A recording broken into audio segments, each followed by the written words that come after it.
अस्सलाम वालेकुम। आज हम बात कर रहे हैं जी खसरे के ऊपर। खसरा यानी कि मीज़ल्स।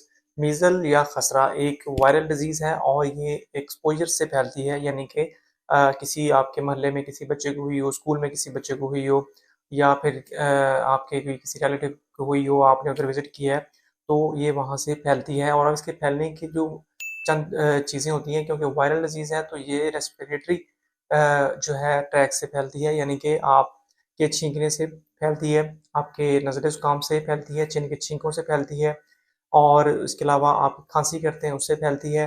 उसके अलावा कमरा कंजेस्टेड है, आप साँस लेते हैं तो साँस से भी ये फैलती है। तो ये चंद चीज़ें हैं जिसकी वज़ह से खसरा फैलता है। अब खसरा जब फैलता है तो इसकी जो इंक्यूबेशन पीरियड होता है वो ऑलमोस्ट 5 टू 10 डेज़ का होता है, यानी कि 5 टू 10 डेज़ के बाद है आपके जो बच्चे में अलामात आना शुरू हो जाती हैं। उसमें अलामात में क्या होता है कि खसरे की जो चंद अलामात हैं उसमें एक तो बुखार बहुत तेज़ होता है इसके अंदर, आमतौर पर 101 से ऊपर चला जाता है और दूसरे नंबर पे इसमें फ्लू बहुत ज़्यादा होता है और इसके अलावा आँखों में जो है वो प्रॉब्लम आना शुरू हो जाती है, ऑब्लिक स्पॉट बनना शुरू हो जाता है और इसके साथ-साथ जो है मैक्युलो-पपुलर रैश यानी कि जिस्म के ऊपर मुकम्मल तौर पर जो है वो एक डिफ्यूज़ किस्म की जो रैश है वो बनना शुरू हो जाती है और वो आपके फेस पे बच्चे के यानी कि फेस पे, बॉडी के ऊपर मुकम्मल फैल जाती है और बच्चा बहुत ज़्यादा इरिटेबल हो जाता है और ख़ास तौर पर उसको लाइट से बहुत ज़्यादा इरिटेशन होती है। वो खसरा फैलता किन बच्चों में है? खसरा उन बच्चों में फैलता है जिनके अंदर वैक्सीनेशन नहीं हुई होती। खसरे की जो वैक्सीन है वो आपको 9 मंथ और 12 मंथ के अंदर लग जाती है। अगर आपने अपने बच्चे को 9वें महीने में और 15वें महीने में खसरा की वैक्सीन नहीं लगवाई तो आपके बच्चे को खसरे के होने के बहुत ज़्यादा चांसेस हैं। अब चूँकि ये वायरल डिज़ीज़ है तो इसकी प्रॉपर कोई मेडिसिन नहीं है। इसकी मेडिसिन के हवाले से अक्सर जो है ना वो पेरेंट्स जो हैं वो परेशान रहते हैं कि हम अब हमारे बच्चे को खसरा हो गया तो क्या करें? अगर आपके बच्चे को खसरा हो गया है तो सबसे पहला काम आपने करना है कि उसको आइसोलेट कर देना है बाकी बच्चों से, ताकि दूसरे बच्चों को ना फैले। दूसरे नंबर पे आपने काम क्या करना है कि आपने जो है मेडिसिन तब लेनी है, मतलब जो सबसे जो ज़रूरी इसमें मेडिकेशन होती है वो होता है पैनाडोल है या ब्रूफन है। यानी कि सिम्प्टोमेटिकली हमने उसको सपोर्टिव केयर देनी होती है, उसको बुखार कम करना होता है बच्चे को। इसके अलावा डाइट ज़रा अच्छी करनी होती है वायरल डिज़ीज़ से फाइट करने के लिए और इसके अलावा एक विटामिन ए सप्लीमेंटेशन जो है वो स्टार्ट करवाते हैं और वो सिर्फ़ 2 दिन के लिए होती है। अब खसरे में जो विटामिन ए की डोज़ है उसके हवाले से काफ़ी जो पेरेंट्स हैं परेशान रहते हैं। उसमें ये होता है कि विटामिन ए जो है आपको मुख्तलिफ़ ब्रांड्स के मिल जाते हैं, तो उसमें आप उसकी डोज़ चेक करें कि इसमें विटामिन ए कितना है। अब जितना उसके में विटामिन है 1 ड्रॉप के अंदर है, उसको आप मल्टीप्लाई कर लें। अगर आपका बच्चा 6 माह से कम ऐज का है या 6 माह तक की ऐज है, तो उसको आपने पहले दिन भी 50,000 इंटरनेशनल यूनिट विटामिन ए के देने होते हैं और सेकंड डे भी 50,000 इंटरनेशनल यूनिट देने होते हैं एक ही दफ़ा में। सुबह, दोपहर, शाम में नहीं देने होते हैं, सिर्फ़ एक ही दफ़ा में। आमतौर पर जो हमारे यहाँ विटामिन ए के ड्रॉप्स होते हैं, उनके अंदर 1500 इंटरनेशनल यूनिट होते हैं या 2000 इंटरनेशनल यूनिट होते हैं। तो आप जितने भी यूनिट्स होते हैं उसको आप मल्टीप्लाई कर लें। 50,000 जितने ड्रॉप्स पे बनते हैं, आमतौर पर ये 50 ड्रॉप्स तक भी बनने चले जाते हैं और समटाइम 100 ड्रॉप्स तक भी चले जाते हैं। तो वो आप काउंट कर सकते हैं कि 50,000 ड्रॉप्स कितने ड्रॉप्स देंगे तो 50,000 इंटरनेशनल यूनिट बच्चे को मुहैया हो जाएँगे।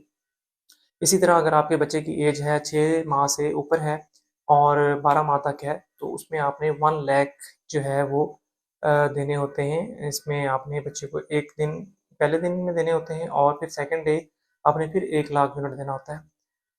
और इससे ऊपर एज है अगर एडल्ट है बच्चा, तो उसमें हमने फिर 2 लाख इंटरनेशनल यूनिट देने होते हैं। और 2 लाख इंटरनेशनल यूनिट जो है वो डिपेंड करता है कि आपके विटामिन ए के ड्रॉप्स जो हैं आमतौर पर ए मैक्स के नाम से ड्रॉप्स आते हैं, तो उसमें आप देख लें कि आप मल्टीप्लाई करके दें। अब खसरे में आमतौर पर जो कॉम्प्लिकेशंस होती हैं वो ये है कि बच्चे को निमोनिया का खतरा हो जाता है। इसमें रेस्पिरेटरी इलनेस आना स्टार्ट हो जाती है, बच्चे को निमोनिया का बहुत ज़्यादा प्रॉब्लम होना स्टार्ट हो जाता है। तो निमोनिया से बचने के लिए फिर हम एंटीबायोटिक प्रिस्क्राइब करते हैं उसकी बच्चे की एज के हिसाब से, बच्चे की वेट के हिसाब से।